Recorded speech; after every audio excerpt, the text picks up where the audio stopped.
maybe 14 chapters. So we'll start our session by paying our obeisances to His Divine Grace, Bhaktivedanta Swami Srila Prabhupada, the founder Acharya for ISKCON. So we are on our journey for chapter 14.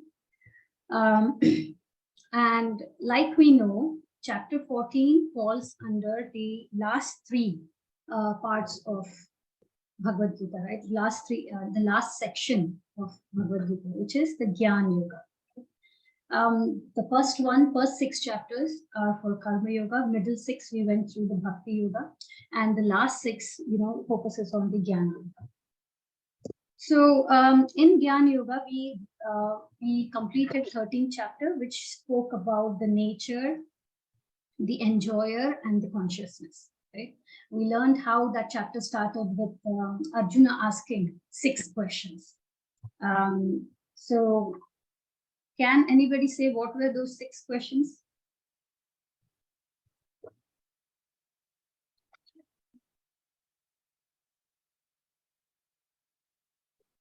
The 2 Ks, 2 Ps, and 2 Js. Mataji, Kshetra, Kshetranya, Purusha, Prakriti, Jnanam, Jnayam. Yes, thank you, Rama, for the knowledge. So these were the 6 questions asked by Arjuna, right? And in response, Krishna, we saw how 13th chapter the flow goes, where Kshetra is nothing but the field of activities. Kshetrajna is the knower of the field of activities. It can be the soul and the super soul both. And then we learned about Jnanam. Jnanam was someone who understands, right? Who understands the relationship between, the Kshetra and Kshetra. Who understands that? That is in Jnana. Right?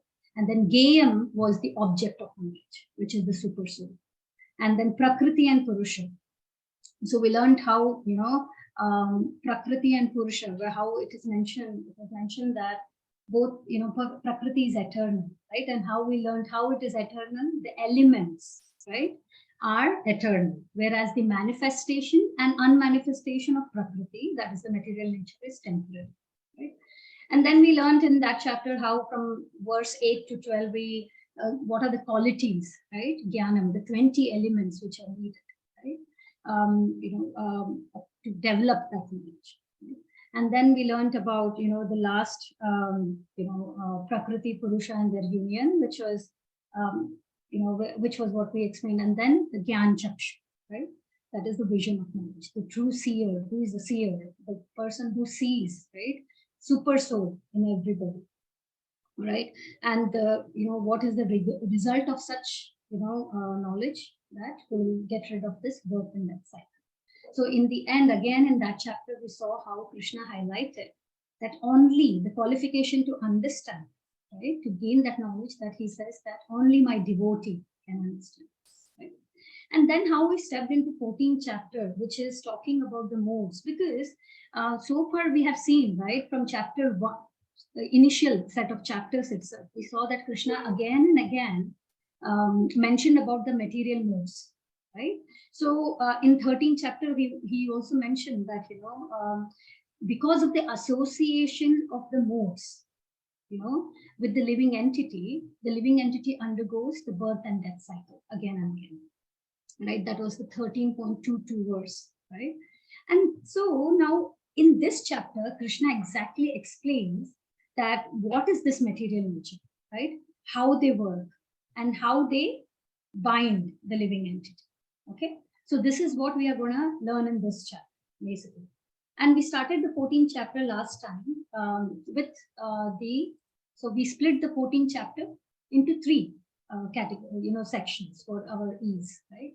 The first to 13th shloka is what we covered last time, which covered the conditioning of the soul by material modes, right? That topic. And today we will be covering 14 to 18 and 19 to 27, right? The effect of conditioning of these modes and transcending the modes, both. How to transcend these modes. Now, from verse 1 to 13, when we talk about conditioning, so how did the chapter start? So the first 2 shlokas, we see how Krishna, like he did in the 7th chapter, 9th chapter, also 10th chapter, he glorifies the knowledge. Okay, he says to Arjuna that he's going to give Arjuna the best of knowledge, right? And he glorifies the knowledge, right? It is the best of knowledge, and he mentions that through this knowledge, the sages attained perfection, right? And also through this knowledge of material modes, ones who understands this chapter, attains perfection, is what Prabhupada says also in the book, right? And the result of this knowledge is that we will surpass the cycle of birth and death, because we will attain the transcendental, stage, right, which is beyond the mode of goodness. Right? Now, after that, in the third and fourth shloka, we learned what is the role of super soul, right? We learned these three: the Prakriti, super soul, and Jiva. What is the relationship? So Krishna mentions about his relationship, with the Prakriti and Jiva, where he says that it's him who impregnates this material nature. And because of that, several species, right? All the species are there. Yeah. And then he says that, in shloka 5 to 9, we learned how the material modes bind the jiva, right? There are three material modes, right? Which is mode of goodness, mode of passion, and mode of ignorance, right? And how we learned that, all these are actually binding. Even mode of goodness is binding. It is like we give the example of being in a jail, right? You are in a jail. You are either tied with, the copper, this thing, what do you call it? The copper chains, or you are tied with silver or gold. So the copper can be ignorance, silver can be, passion, and gold can be compared to the goodness, mode of goodness. But we have to understand, even if we are tied with gold chain, we are still in the jail. And we have to, rather than looking on, oh, I am in mode of goodness, I am tied by the gold chain. We should rather look into how can we surpass, how can we come out of that jail, right? So that should be our thought process. And we learned how mode of goodness, passion, and ignorance, how Krishna says that mode of goodness, people are still bounded, because they are, they feel that they are bounded by knowledge, right? Knowledge. And they are, of course, they are the purest of the other two, right? Mode of goodness is the purest. And it is actually a kind of launching pad for us. We have to be minimal at the mode of goodness to do bhakti. Okay, so it is a launching pad for us to even transcend, mode of goodness and go to the transcendental mode, which is Shuddha Sattva, right? So mode of goodness, we saw how, people get contempt, complacency, right? Because of that knowledge and happiness they have. And we compared that, examples are philosophers, scientists, right? They know certain knowledge, but the problem there is they still get bounded in this material nature. Why? Because they tend to feel that they know everything. They may tend to become proud as well for them, right? Now, mode of passion is the fruitive activities, right? Excessive hankering, for our desires, right? That is mode of passion. And ignorance is just opposite of goodness, it's illusion, madness. Okay, so those were the three modes we learned, and in the end, we learned that there is a competition also between these modes. The 10th shloka, we learned how there is competition even between these modes. Sometimes mode of goodness overcomes mode of passion and ignorance. Sometimes mode of passion overcomes mode of goodness and ignorance, right? So there is a constant competition, huge politics, right, going on within ourselves. So, and that's why we see sometimes it's the same us, right? Same us, same status, but we tend to behave different, with the same situation, same us, and same qualification, everything, right? So sometimes goodness overcomes, sometimes passion overcomes. Right? And now we will step into the section of 14 to 18 verse, which is effect of conditioning by these modes. Now we have so far understood that we are conditioned by these modes, right? We are conditioned.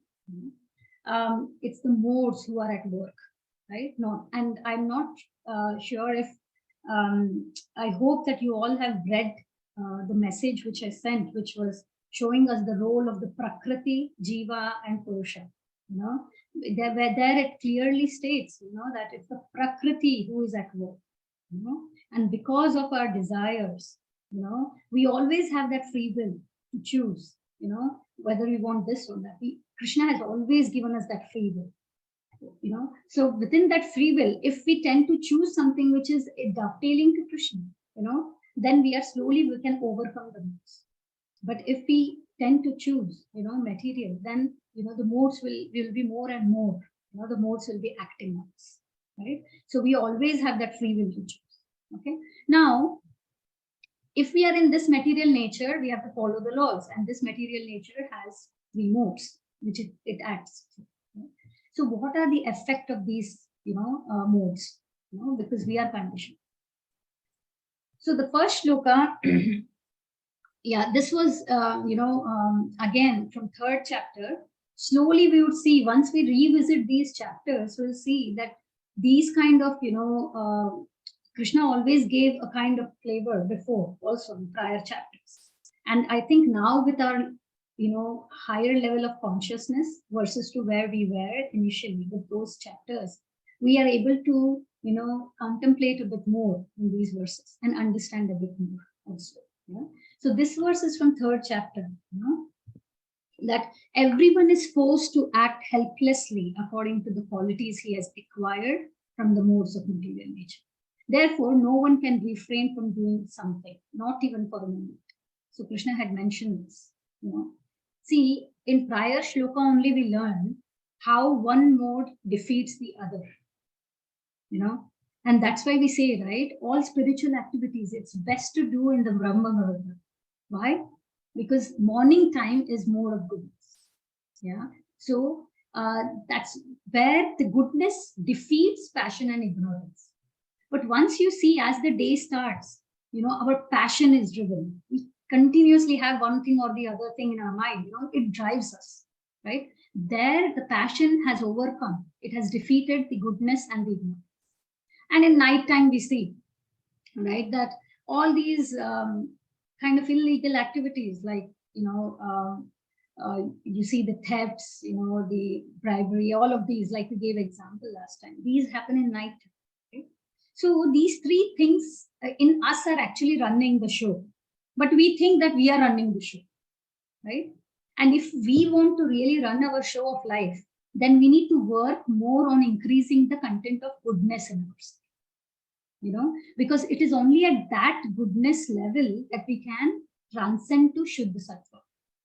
So our constant endeavor should be to try and be more and more, work towards increasing our mode of goodness. Yeah. So, so with that, we'll, just, I think with the food as well, see, the modes also drive, the choice of food we eat. Okay, and we will learn this in 18th chapter, where it is like, it's clearly given what kind of a person in mode of goodness eats what kind of foods versus a person in mode of, passion and ignorance. It's the same object, which is food, but that does not attract everybody, right? For example, goodness, people would, the one in mode of goodness would prefer more of veggies, vegetables, fruits, grains, milk. In passion, it will be more of spiciness. A sour. Like it's a strong thing, right? And ignorance is food which is kept for long, frozen, eating that food. Meat eating. All these are foods in mode of goodness, ignorance. Yeah. So we need to understand, even when it comes to our food, the modes are driving. So with that, we'll just land up, before we go to the first shloka for today, to a story as how we are conditioned by these modes. This is a fisherman story. from Chaitanya Charan Prabhu's lecture, that this is a story about a fisherman who does the fishing every day, as its normal routine. And what happens one day is, by the time he's returning back home, it gets really late, right? Very late at night, right? Now, while he was returning, what happened was, because it was very late, it was dark, he tried to, find something in between to stay overnight. And he found a place, and that place was an ashram. Okay. Now, he found that place, at least he could stay overnight, all of that. Now, when he approached them that I need a place to sleep tonight. So the sadhus there in ashram said that, he can sleep overnight for sure, but he has to keep that bag of fishes which he collected, which had the fishes in it. He has to keep that outside the building, and he did that. And he went inside the ashram, and he could find, a very peaceful environment, the incense smell, fragrance, the flowers offered to the deities, everything, it was a goodness environment overall. And when, it was the time to sleep, he tried sleeping there. Yeah? He tried hard, but he couldn't. He just couldn't get the sleep. So what he did was he came out of the building, and he came near his bag of fishes, which he had. And he came out and he slept there and he could get the sleep very easy. So what does this mean? Even though the mode of goodness environment was given, right? But this is how we are conditioned. He could get sleep only by the smell of fishes. He couldn't sleep in a pure environment. He could only sleep in a smell of fish, with those fish bags. So if we are addicted to something, to anything in life, this is kind of a gross example, but we are addicted to so many things in life, right? As well. So if we are addicted to anything in life, that means we are conditioned, right? We are not free. He was not free. He was conditioned to live with the bag of fishes to get that sleep. So we are not, so we have to understand that we are not free. In this world, we are always conditioned by one or the other things, right? So with that, we'll step into effects of conditioning, which is the 14th to 18th shloka. So we have tried to put it in a table to make it easier. Now, actually, this gives, different, Krishna gives, what are the immediate effects of being conditioned by the modes, what are the medium term effects, and what are the long term effects. Okay. And then what is the, after death, where do they go? What is the destination, right? Also, right? So the 14th and 15th shloka, Krishna says that what is the destination after that, right? So the, people in mode of goodness, their destination after death is they attain to the pure higher planets of the great sages, heavenly planets, right? Because remember, goodness is also a mode. Okay, so we are still conditioned even in the mode of goodness. But goodness, like we know, that it is a launching pad for us to get into Shuddha Sattva. So people in mode of goodness, they attain the heavenly planets, right? Then in mode of passion, they take birth among those engaged in fruitive activities. So they take birth in the same planet, earthly planet. Okay. And the ones in ignorance, they fall down, right? They take birth in animal kingdom. Okay. Now, directions after that, the top destination itself can give us the direction on stat. So a mode of goodness, you go to higher planets. So you go upwards, right? Mode of passion, you remain where you are. And mode of ignorance, you fall down into hellish mode, right? Now, medium term effect. See, maybe we can go first to the immediate effect, right? So immediate effect of, knowing that we are, conditioned by this, we develop that knowledge that we are not this, body, but we are the soul. right? That real knowledge develops, that we, in this material world, we're conditioned. And then passion, immediate, what develops from passion? We learned that greed, excessive hankering, right? That develops. And then ignorance, the madness. We are always under illusion, right? And immediate effect, the real knowledge, it's like we mentioned, it's like we are happy in the state where we are, with that limited knowledge what we have. Now, medium term effect, you're pure, because goodness is purer than the other two modes. So you get that purity. Whereas passion, you excessively hanker again and again. I want this promotion by this and this target. I want this house to be developed by this and this target. So we learned how the matter, we think that we are controlling the matter, but the matter eventually controls us. And with that excessive hankering, what do we get?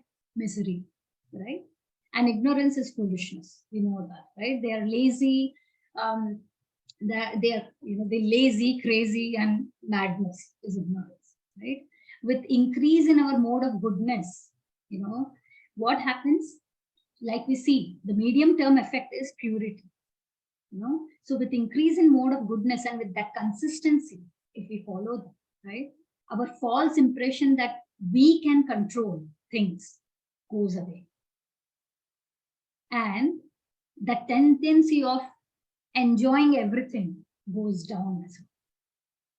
So that's why we have to keep working towards being in mode of goodness to start with. Okay. Now, this is a story it's a very nice, funny story where, what do we see here on the picture? What is the first thing you see?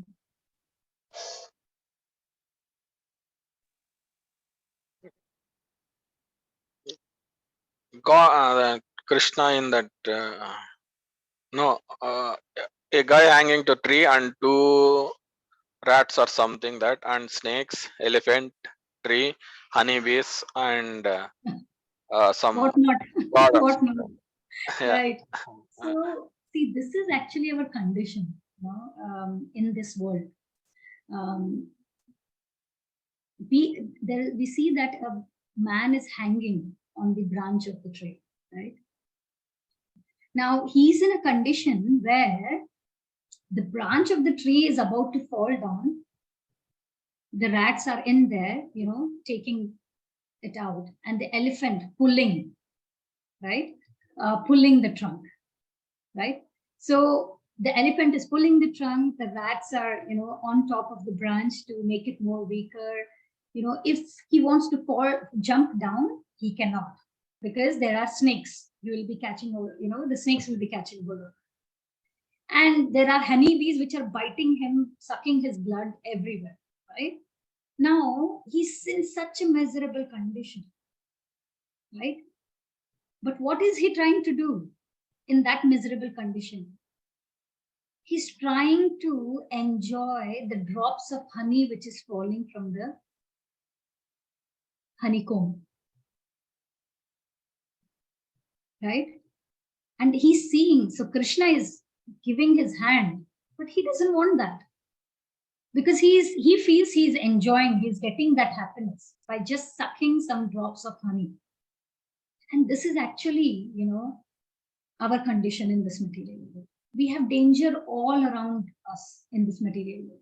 We are surrounded by dangers here, all around. And, we keep combating them, but what happens?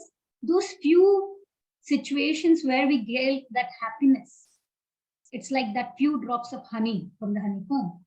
Only for that, we feel that we are happy. And because from that little pleasures we get from that material world, for such little pleasures, we are showing our back to Krishna, what this person is doing. So when we look at this picture, it might sound so, how is he foolish, right? That comes in the mind. There's an helping hand coming through. Why is he not just taking it? But if we really contemplate more on this story, we understand more and more how we are more or less in the same situation. We don't have anything in our control. If we fall this way, there will be a problem. If we fall that way, there will be a problem. And for consistently working on a target, at the end, when we hit that target, that minimal happiness which we get for just craving for that happiness, we are turning our back to Krishna, where Krishna is assuring us consistently in Bhagavad Gita. What is he saying? Do my devotional service and you will get rid of this birth and death. Consistently, he's saying that, right? So I think, I would just, again, maybe request you all to contemplate more on this story and not take much of time. We'll move to next slide, but, you can share your realizations as well, during our next session. Okay. And that's why Krishna said already in second chapter, Traigunya Vishaya Veda, Nistraigunya Bhavarjuna, Nirdando Nitya Sattvasto, Niryoga Kshema Atma. Right? He said that Vedas, they deal mainly with the subject of modes of nature. So he is asking Arjuna, become transcendental to these modes. Sattvasto, Nitya Sattvasto, that is transcendental state. Right? So you have to target to get there. Right? That's what he was telling Arjuna. Right? So our thinking process should not be, let me try to go to get into the best mode. That is the gold chain mode, which is the mode of goodness. That should not be our ultimate aim. Right? Our ultimate aim should be to get out of jail, to transcend these modes, because modes is this jail, right? This material nature. Right? And how will we transcend these? That is covered by Krishna in verse 19 to 27. Okay. So, the gist of this overall section, the last section, it's important for us to understand this because this whole chapter, like I said, it falls under the section of Gyan Yoga, right? So Gyan means what? Gyan is analytical study, right? Understanding that we are not the matter, we are soul. That is Gyan, right? Sankhya Yoga, which we learned in second chapter, and then later, right? So Gyan actually, why is it so important? Because it helps us to discriminate and to remind us again and again that we are not this body, but we are soul, right? And ultimately, the Gyan Yoga, also what we learn. So this Gyan ultimately culminates into Bhakti, right? So, but sometimes, yes, Gyanis, they get stuck.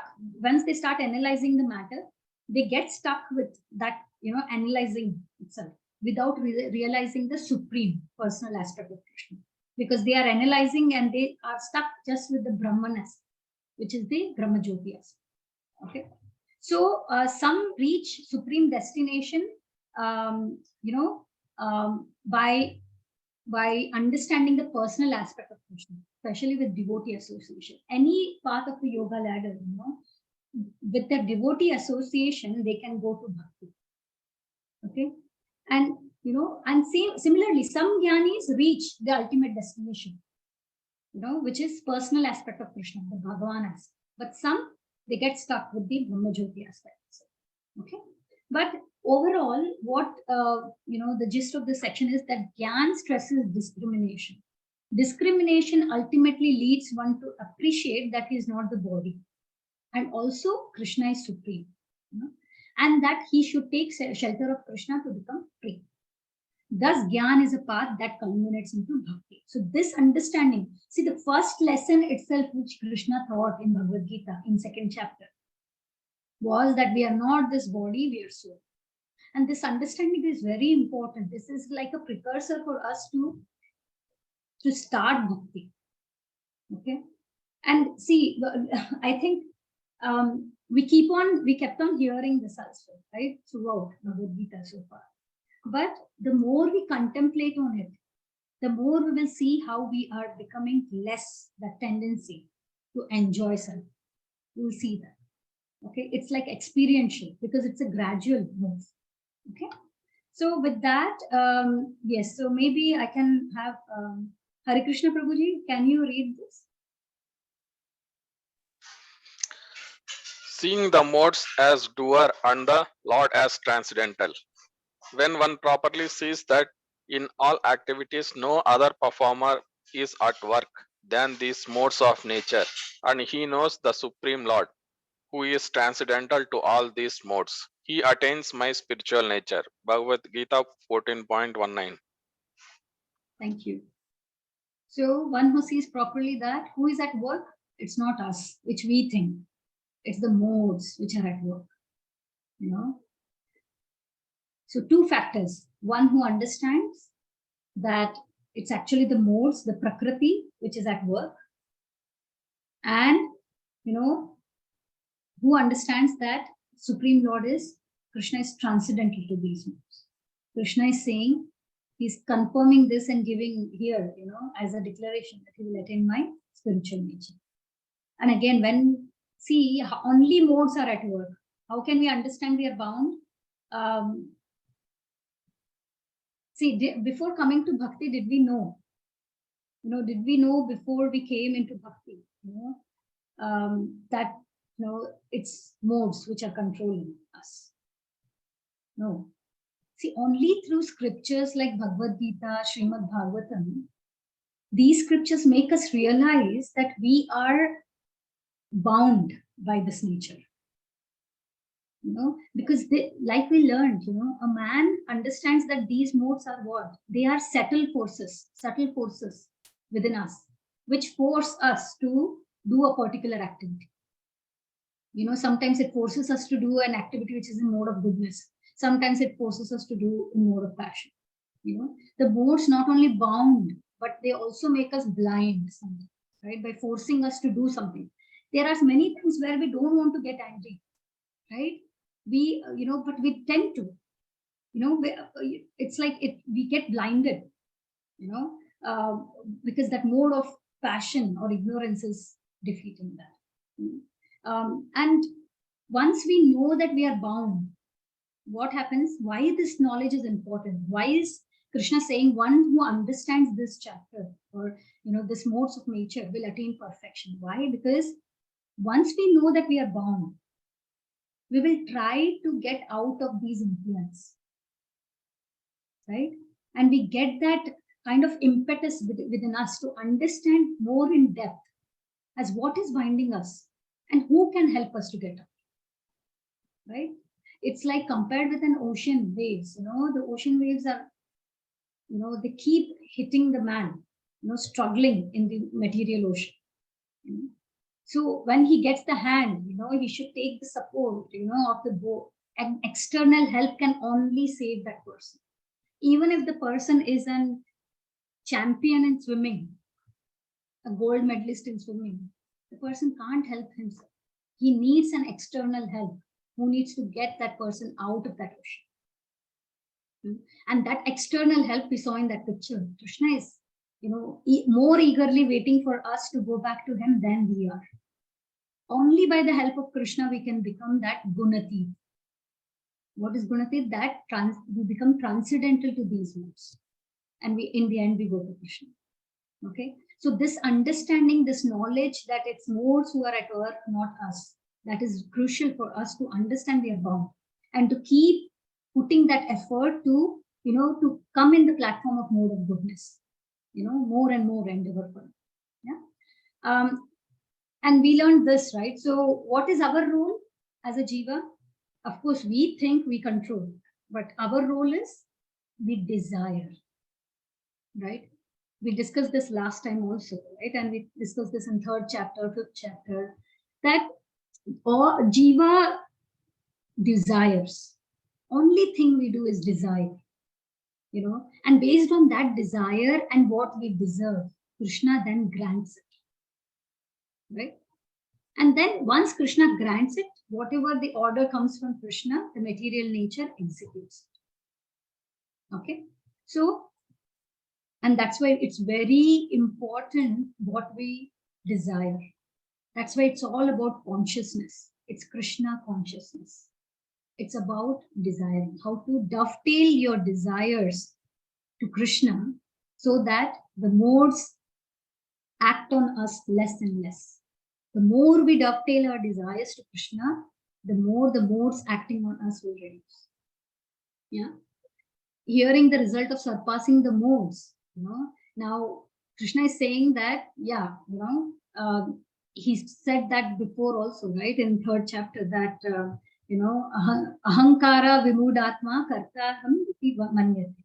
So only because of ahankar, only because of our false ego, kartaram iti manyate. So kartaham iti manyate is the person, the living entity thinks that only because of false ego, ahankar, he thinks that he is the controller. He is doing it. No. Now, hearing this, the result of surpassing the modes, if we surpass, Krishna said, we'll overcome the birth and death cycle and all, and we'll attain his nature, right? That's what Krishna said so far. Now, after hearing this, Arjuna will ask Krishna about the process of transcending the modes and the symptoms and behavior of such a person who is Gunati. A person who has transcended these modes, what is the symptom and behavior of such a person? We learned similarly for Sthita Prajna in second chapter. What are the characteristics of a Sthita Prajna? Arjuna asks. Now he's asking, what are the symptoms and behavior of a Gunati? Yeah, a person who has transcended the modes. Okay? So, Biswa Prabhuji, will you be able to read? Yes, Mataji. Hare Krishna. When one surpasses the mode, when the embodied being is able to transcend these three modes associated with the material body, he becomes free from birth, death, old age, and the distresses, and can enjoy nectar even in this life. Bhagavad Gita 14.2. Thank you. Thank you. See, Krishna again is highlighting how to transcend these modes. To do devotional service, right? To only by doing devotional service, you can transcend these modes.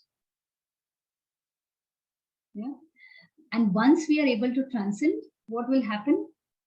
We'll get free from this birth, death cycle, whole thing, happiness, distress, And the one important thing which Krishna is highlighting here is, and the person, if they can transcend mode even in the current body, they can enjoy the nectar even in this life, in the current life. So we see many, for example, we see many senior exalted devotees. You'd see certain characteristics, like they are always like happy, calm, joyful, always ready to guide us, irrespective of our faults, right? That is, they are living the nectar, tasting that nectar, even in this life. Because they know it's the modes, right? They have transcended that modes. Now hearing such, such people, we would like to be that. Right? We should endeavor, right, to have that kind of a gunatit, attitude in us. Right? Now, after hearing the surpassing the modes, if a person can surpass, Arjuna is asking now, the person, tell me the symptoms and behavior of person who has transcended these modes. So the next shloka is Arjuna's questions about Gunati.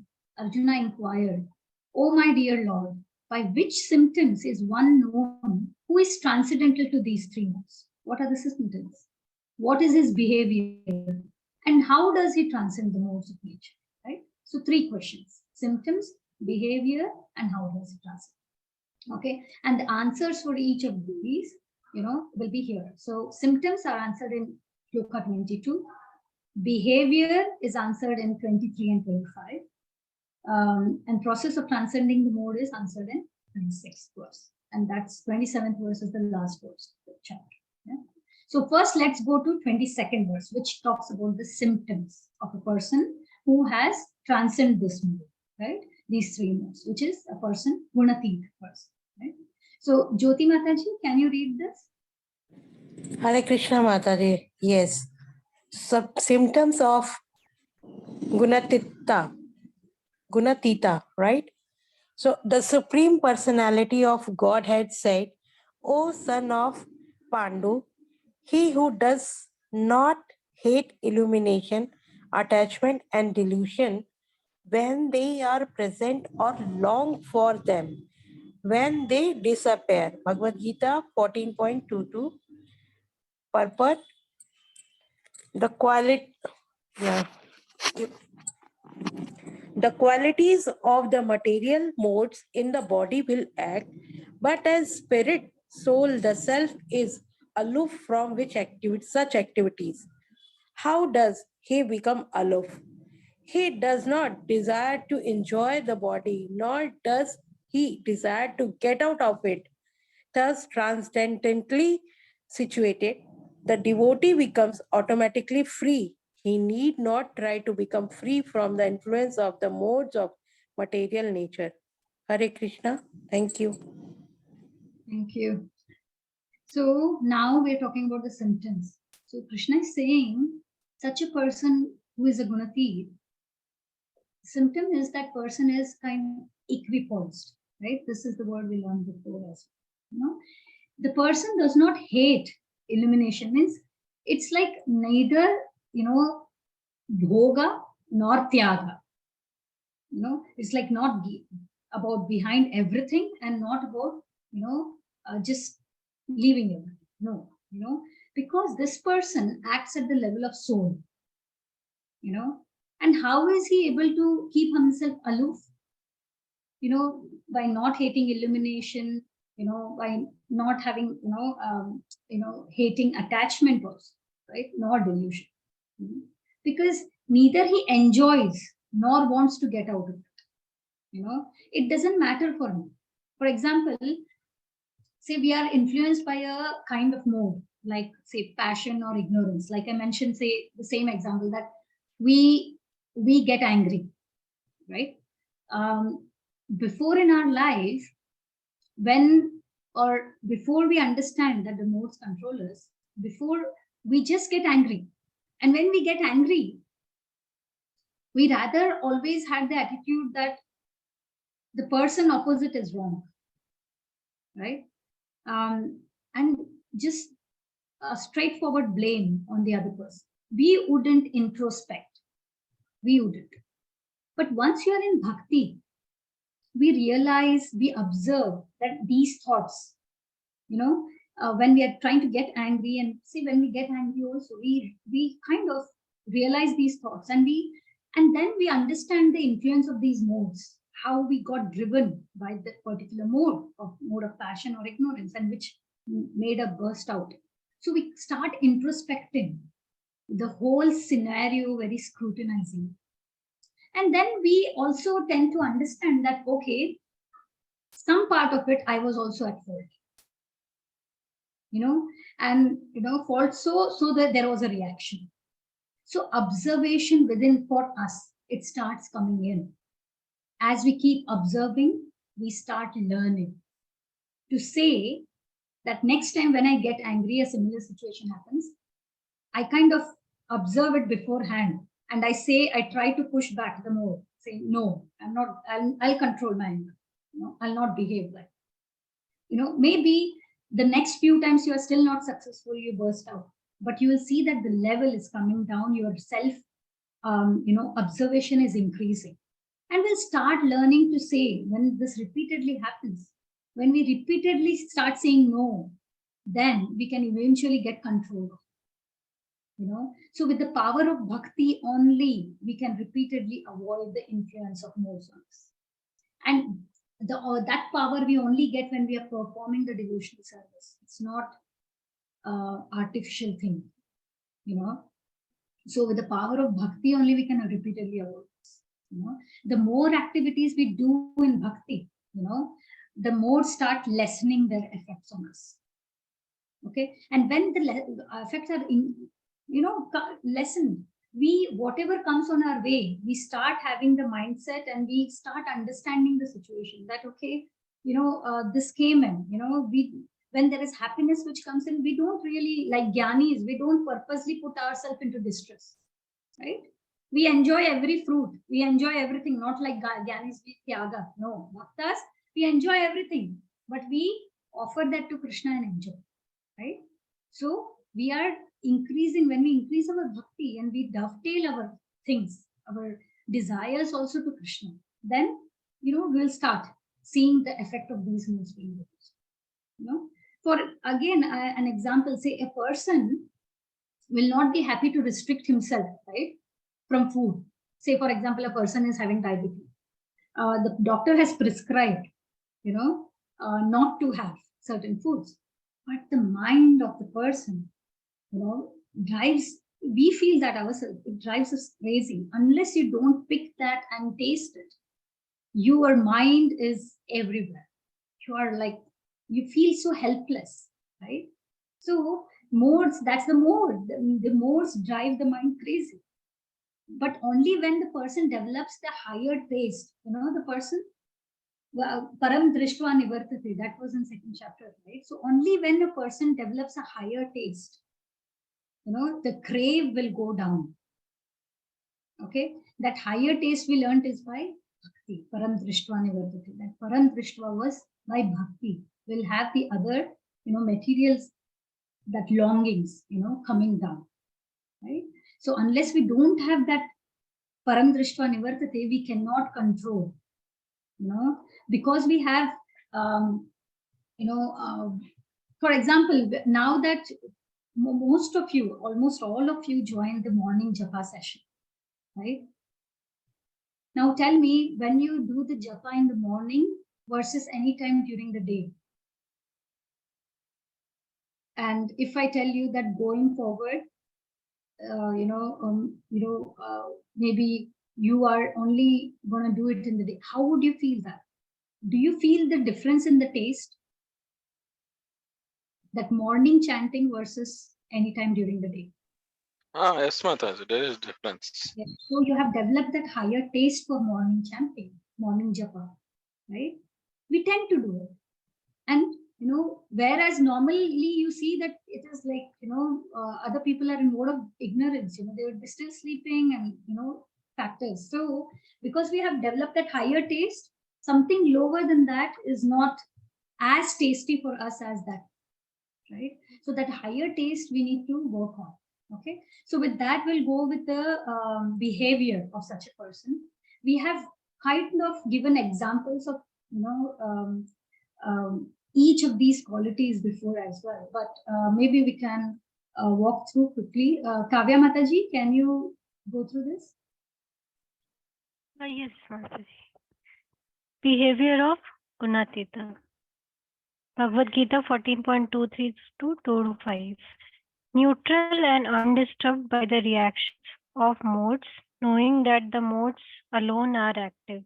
Equal to happiness and distress, firmly situated in the self, see a lump of earth, a stone, and gold as the same, equal to the dear and not dear, steady, equal towards praise and blame, equal in honor and dishonor, treats friend and enemy alike, renounces all material activities. Hare Krishna.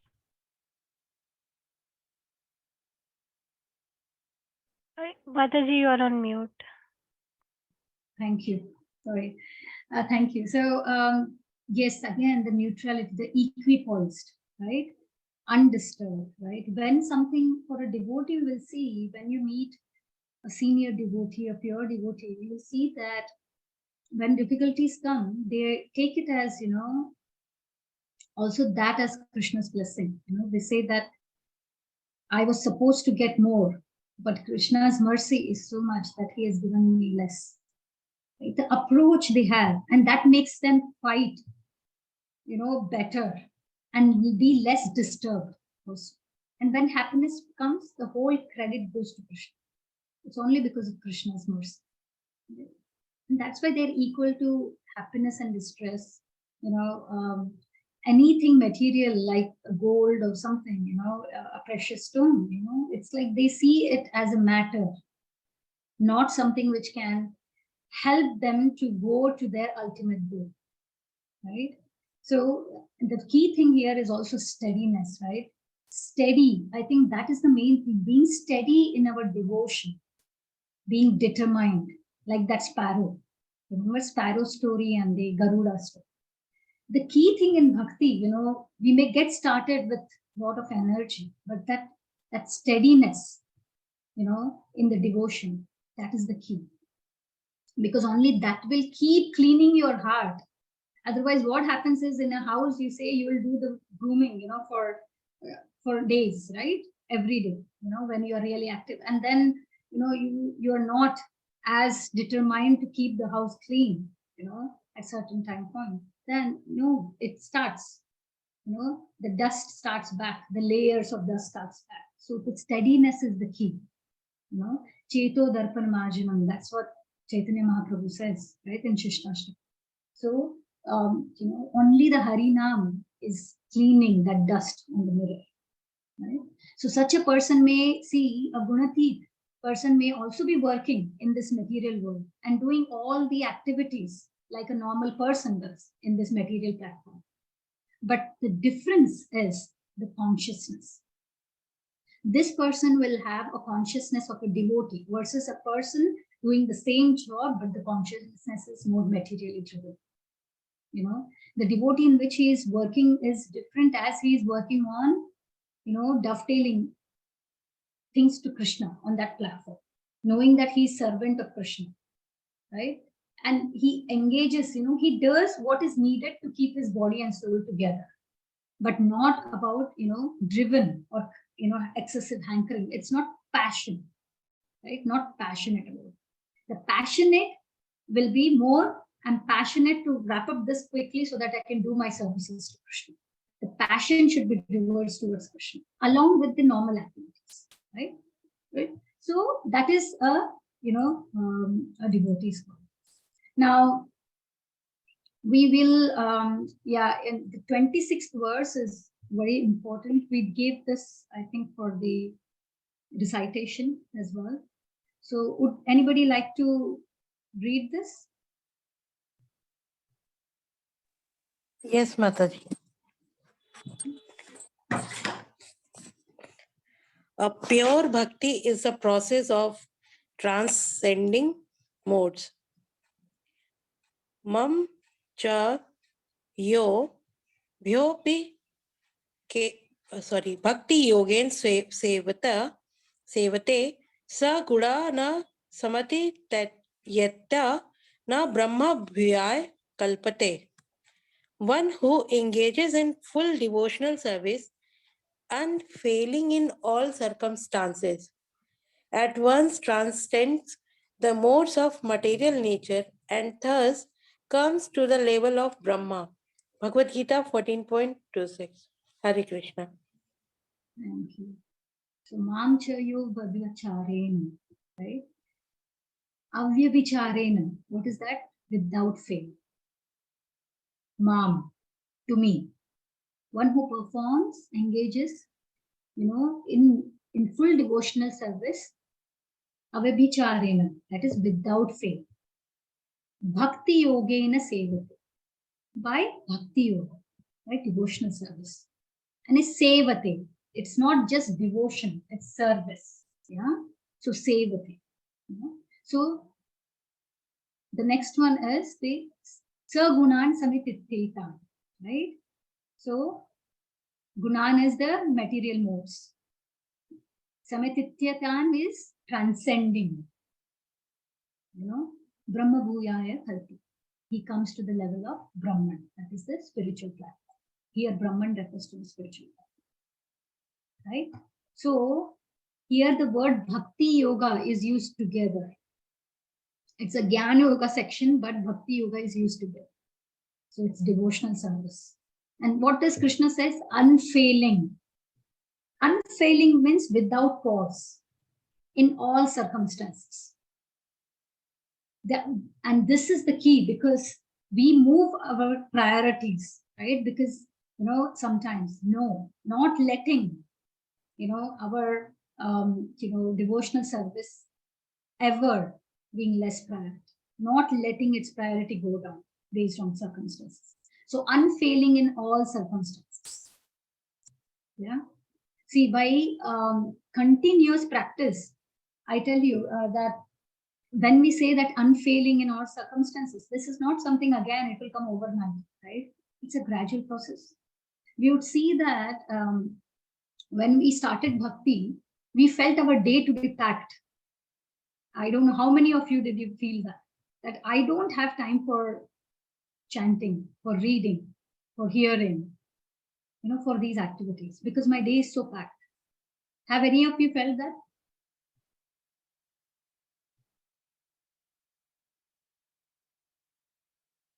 None of you felt it? No, Yeah, yes, Mataji.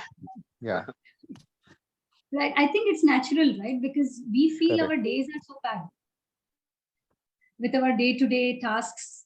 And when somebody comes and tells you you have to spend, those 16 rounds of chanting 2 hours in a day dedicated to this, you feel, oh, this is not possible. At least I was like that. We don't think it is, but we see that continuously by practicing, we develop that. We find, and magically Krishna makes up the time. The things which needed more of your efforts, the material things, because you are doing spiritual things, Krishna will make an easier way for those material things, which saves your time because you are using your time. Initially, yes, it becomes really tight when you start, but in due course, when Krishna sees that steadiness, when we are steady, we will see that how the other things you feel are more working in autopilot mode in a way, and it needs less of your indulgence than it needed before. So just by practice, abhyasena yogin, right? That's what 6th chapter. Just by practice, we'll be able to reach that platform of goodness. Okay. So, and Brahman here, like I said, it's nothing but the spiritual platform which Krishna is referred to. And we have already learned Brahman is used in many contexts, right? But here it is reference to spiritual or transcendental platform. So one who performs, how to transcend the modes? The formula is performing the devotional service, unfailing in all circumstances. That is how at once, Krishna is saying, at once he will transcend it. Okay. Now we'll come to the last. And Krishna already mentioned that he's about the modes, because he mentioned that, this energy is also his energy, and he called this as divine energy. So this 3 modes of material nature are nothing but Krishna's divine energy. And Krishna acknowledged in 7th chapter, they are not easy to overcome.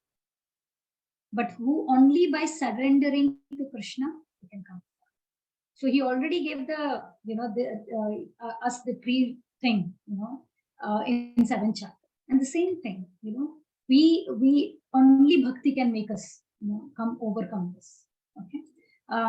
And the last shloka for today, which is the 27. Ramaprabha Mataji, can you read it? Yes, Mataji. 14.27. Krishna is the source of Brahman. Brahmano hi pradishtaham amrutasya yavyashasya cha shashvatasya cha dharmasya shukasya kantikasya cha. And I am the basis of the impersonal Brahman, which is immortal, imperishable, and eternal, and is the constitutional position of ultimate happiness. Bhagavad Gita 14.27. Thank you. So see, in the last verse, Krishna stated that one who performs unfailing devotional service will come at the level of Brahman. Now what that, now Brahman can be spiritual platform, or because this section is in Gyan Yoga, if we think for a Gyan Yoga perspective, this Brahman can be also interpreted as Brahma Jyoti, right? So Krishna is specifically clarifying in this last verse.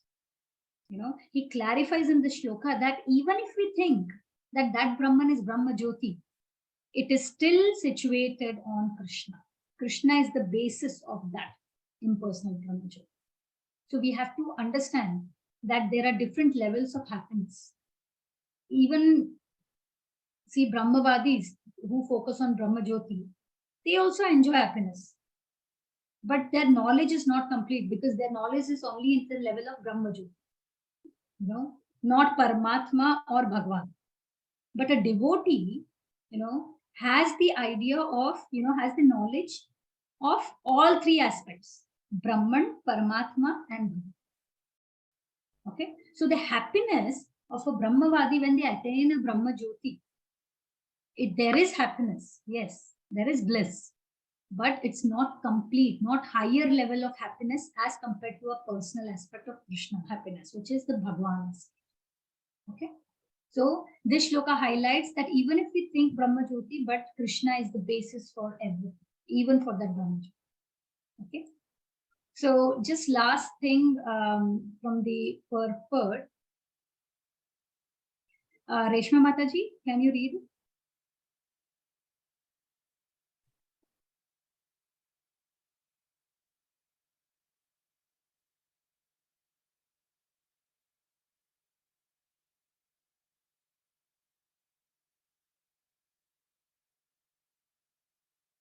You are on mute, but we cannot hear you.